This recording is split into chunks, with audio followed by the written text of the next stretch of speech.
ንቃተ ህሊናም እንዲህ ብሏል። አሁን ግን ከውድድሩ ባገኘሁት ገንዘብ ለእናቴና ለአባቴ ቤት እገነባለሁ፣ ሕይወታቸውንም አሻሽለዋለሁ። እኔ አሸናፊ ነኝ ብዬ የማስበው ሁል ጊዜም ከዜሮ መነሳቴን ሳስብና አሁን የደረስኩበትን ደረጃ ስመለከት ነው ይላል። የክብር መድረክ ከአድዋ መታሰቢያ ሙዚየም እስከ ቦንጋ ተራሮች እልህ አስጨራሽ ፈጣንና ቅልጥፍና የተሞላበት ፍልሚያ፣ ስፖርታዊ ጨዋነትና የህልም ጉዞ። ቦታው ደግሞ የአድዋ የድል የነጻነትና የኢትዮጵያዊነት ማህተም መታሰቢያ የሆነው ስፍራ ለየት ያለ ታሪክ ተስተናገደበት። በኢትዮጵያ ታሪክ ለመጀመሪያ ጊዜ በታላቁ የአድዋ ድል መታሰቢያ ሙዚየም የተካሄደው የድብልቅ ማርሻል አርት MMA ፍልሚያ ከሪንግ ውጪ የበርካታ ሚሊዮኖችን ቀልብ ስቦ ዛሬም አነጋጋሪነቱ አልበረደም። ዛሬ የምናወራው ስለ ጡንቻ ጥንካሬ ብቻ አይደለም፣ ስለ ስትራቴጂ፣ ስለ ትዕግስት እና ከሽንፈት በኋላ ስለሚመጣ ትልቅ ድል እንጂ። በዓለም ዙሪያ እንደነ ኮኖር ማክግሬጎር እንደዚሁም ሀቢብ ኑርማጎሜዶቭ ያሉ ተፋላሚዎች የሚያሳዩት ያእልህ በአዲስ አበባ መድረክ ላይ በጆኒና በንቃተ ህሊና መካከል ታይቷል። ከነሱ አልፎም በደጋፊዎቻቸውም ዘንድ ተጋብቷል። ውድ የውስጥ አዋቂ የዩቲዩብ ቻናል ቤተሰቦቻችን እንደምን አላችሁ? ዛሬም እንደ ሁልጊዜው ጥልቅ መረጃዎችንና ትንታኔዎችን ይዘንላችሁ መጥተናል። በኢትዮጵያ ኪነ ጥበብ ውስጥ በማህበራዊ ሚዲያ እንዲሁም በተለያዩ ዘርፎች የተሰማሩ ታዋቂና ተጽዕኖ ፈጣሪ ግለሰቦች ስራዎችን ከመድረክና ከስክሪን ጀርባ ያሉ ጉዳዮችን በጥልቀት እንመለከታለን። ቻናላችንን ሰብስክራይብ በማድረግ ቤተሰብ ይሁኑ። በርካቶች ተመሳሳይ ጥያቄዎችን ከውድድሩ በኋላ ጠይቀዋል። ፍልሚያው ለምን በአንድ ደቂቃ ውስጥ ተጠናቀቀ? መልሱ ያለው ግን ስፖርታዊ ሳይንስ ውስጥ ነው። ጆኒ ጂጂትሱ ዝም ብሎ ተፋላሚ ብቻ አይደለም። እርሱ በዓለም አቀፍ መድረኮች የተወዳደረ የብራዚሊያን ጂጂትሱ ባለሙያ ነው።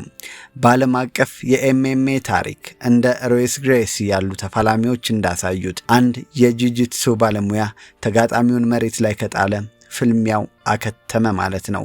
ጆኒም የተጠቀመው ይሄንን የግራውንድ ፋይቲንግ ብቃት ነው። የንቃተ ህሊና ስህተት ምን ነበር? ንቃተ ህሊና የቴኳንዶ ባለሙያ ነው። ቴኳንዶ ደግሞ የርቀት ስፖርት ነው። አንድን የቴኳንዶ ሰው ከጂጂትሱ ሰው ጋር አታግሉ ማለት አትሌትንና የኳስ ተጫዋችን ኳስ ተጫዋቹ እንደማለት ነው ይላሉ የስፖርቱ ጠበብቶች። ንቃተ ህሊና ማሸነፍ የሚችለው ርቀቱን ጠብቆ በኪክ ቦክሲንግ ምቶች ጆኒን ማጣረፍ ሲችል ነበረ። ጆኒ እግሩን ለመያዝ ሲመጣ በቴኳንዶ ስልትም መከላከል ነበረበት። ነገር ግን ጆኒ አንድ የመሬት ላይ ካገኘው በኋላ የሰውነት ክብደቱን በመጠቀም ጆይንት ሎክ በመቆለፍ ንቃተ ህሊና እንዲዝል አደረገው። ይህ የችሎታ ማነስ ሳይሆን የስትራቴጂ ወይም የጌም ፕላን መበላሸት ውጤት ነው። ሪንግ ውስጥ ጠላት ይመስሉ ነበር፣ ከሪንግ ውጭ ግን ወንድማማችነታቸውን አሳይተዋል። እነዚህ ተፋላሚዎች ስፖርት ማለት ይሄ ነው። ጆኒ አሸንፎ የ1 ሚሊዮን ብር የቦነስ ሽልማትና የክብር ከበቶን ቢታጠቅም ንግግሩ ግን ሙሉ በሙሉ ስለ ተቃራኒው ተፋላሚ ነበረ።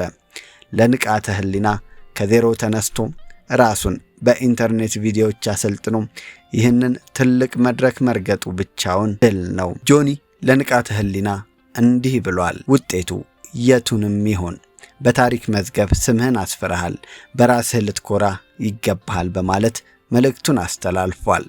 በውድድሩ ማግስትም ወጣት ስፖርተኛው ንቃተ ህሊና ዮሐንስ ምስክር ወደ ትውልድ ቀየው ካፋ ዞን ቦንጋ ከተማ ከነልኡካን ቡድኑ ሲደርስ በካፋ ዞን ከፍተኛ የሥራ ኃላፊዎች ደማቅ አቀባበል ተደርጎለታል። በደቡብ ምዕራብ ኢትዮጵያ ህዝቦች ክልል የካፋ ዞን ዋና አስተዳዳሪው ክቡር አቶ እንዳሻው ከበደ ለንቃተ ህሊና ከተደረገው አቀባበል ጋር በተያያዘ ንቃተ ህሊና ሲጋበዝ ጆኒም መጋበዙንና እንደሚገኝ ተናግሮ እንደነበረ ጠቅሰው መገኘት ባለመቻሉ እንጂ ተመሳሳይ ደማቅ አቀባበል ይደረግለት እንደነበረ አረጋግጠዋል። ጆኒ ባሸነፈበት ምሽት በዚያው ሰዓትም ንቃተ ህሊናን በማበረታታት ለአሸናፊው የእንኳን ደስ ያለ መልእክት አስተላልፎ የነበሩት አቶ እንዳሻው በውድድር መሸነፍና ማሸነፍ ያለ መሆኑን ጠቅሰው ሁለቱም ልጆቻችን ናቸው ብለዋል። ንቃተ ህሊና ለብዙዎች የደረሰላቸው ከስፖርተኝነቱ በላይ በሰብአዊነቱ ነው። ያቺ ከጭቃ የተሰራች ጣራዋ በቆርቆሮ የተሸፈነችና ውስጧ በሸራ የተለበጠች ደሳሳ ጎጆ ንቃተ ህሊና በኩራት እንድትታይ ያደረጋል። አሁን ግን ከውድድሩ ባገኘሁት ገንዘብ ለእናቴና ለአባቴ ቤት ገነባለሁ፣ ሕይወታቸውንም አሻሽለዋለሁ። እኔ አሸናፊ ነኝ ብዬ ነው የማስበው፣ ምክንያቱም ከዜሮ ነው የተነሳሁት ሲል የብዙዎችን ልብ ገዝቷል። አታልቅስ አባቴ የሚለው አባባሉ ደግሞ በኢትዮጵያ ማህበራዊ ሚዲያ የወቅቱ ምርጥ አነጋጋሪ ንግግር ሆኗል። ንቃተ ህሊና የሁልጊዜ ጥረቱ አልባከነም። የቦንጋ ከተማ አስተዳደር 500 ካሬ ሜትር የከተማ መሬት ሲያበረክትለት የዞኑ አስተዳደር ደግሞ በድምሩ ግማሽ ሚሊዮን ብር ለንቃተ ህሊናና አብረውት ላሉ ለቡድኑ አባላቶች ሸልሟል። ጆኒ የቦንጋ ህዝብ ለንቃተ ህሊና ያደረገውን አቀባበል አድንቆ ወደ ቦንጋ ሄዶ የሳይንቲስት ቅጣው እጅጉን ሀገር መጎብኘት እንደሚፈልግ ገልጿል። የካፋ ዞኑ ዋና አስተዳዳሪ አቶ እንዳሻው ከበደም ሁለቱም ልጆቻችን ነው ብለው ድንቅ የሆነ አቀባበል እንደሚያደርጉለት ገልጸዋል። ይህ ንግግራቸው በስፖርት ስም ሊፈጠር የሚችለውን ጊዜያዊ መከፋፈል በኢትዮጵያዊነት ፍቅር ያጋመደ ትልቅ መልእክት ሆኗል ሲሉም የተለያዩ ሰዎች ሐሳባቸውን በማህበራዊ ሚዲያ እያሰፈሩ ነው። ንቃተ ህሊናም እንዲህ ብሏል። አሁን ግን ከውድድሩ ባገኘሁት ገንዘብ ለእናቴና ለአባቴ ቤት ገነባለሁ፣ ሕይወታቸውንም አሻሽለዋለሁ። እኔ አሸናፊ ነኝ ብዬ የማስበው ሁል ጊዜም ከዜሮ መነሳቴን ሳስብና አሁን የደረስኩበትን ደረጃ ስመለከት ነው ይላል። አዎ እውነተኛ አሸናፊነት በሪንግ ውስጥ የሚገኝ ቀበቶ ብቻ አይደለም። እውነተኛ አሸናፊነት የወላጅን እንባ ማበስና ካደጉበት ማህበረሰብ ጋር በፍቅር መቆም ነው። ንቃተ ህሊና በቴክኒክ ቢሸነፍም በስነ ልቦና ግን መላው የኢትዮጵያን ህዝብ አሸንፏል። አታልቅስ አባቴ የሚለው ቃሉ በኢትዮጵያውያን በማህበራዊ ሚዲያ አልፎ በብዙዎች ልብ ውስጥ ተቀምጧል። ሁለቱ ተፋላሚዎች በአንድ ጠረጴዛ ላይ ተቀምጠው የታዩበት እውነትም የብዙዎችን ቀልብ የሳበና ልብ የነካ ድርጊት ነው። ንቃተ ህሊናና ጆኒ ከውድድር በኋላ ወንድማማቾች ሆነዋል። ኢትዮጵያን ከፍ በሚያደርገው መድረክ ተገኝተዋል። አዲስ አበባን ለተቀረው ዓለም በሚያሳየው ሁነት አብረው በአንድ ገበታ ታድመዋል። እርስ በርስ በፍቅር ታይተዋል። በስፖርት ውድድር እንጂ ጠላትነት የለም የሚል መልእክትን በድርጊታቸው አስተላልፈዋል። የኢትዮጵያ ኦሎምፒክ ኮሚቴ ፕሬዝዳንት ዶክተር አሸብር ወልደጊዮርጊስም ለወጣቱ ስፖርተኛ ያላቸውን አጋርነት በተግባር አሳይተዋል። ንቃተ ህሊና እንዳለውም ይህ አንድነታችንና መረዳዳታችን ለወደፊት ለምናስመዘግበው ታላቅ ድል መሰረት ይሆናል። ይህ ፍልሚያ ለኢትዮጵያ የድብልቅ ስፖርት መነቃቃትን ፈጥሯል። ንቃተ ህሊና ሽንፈት መነሻዬ ነው ብሎ ቃል ገብቷል።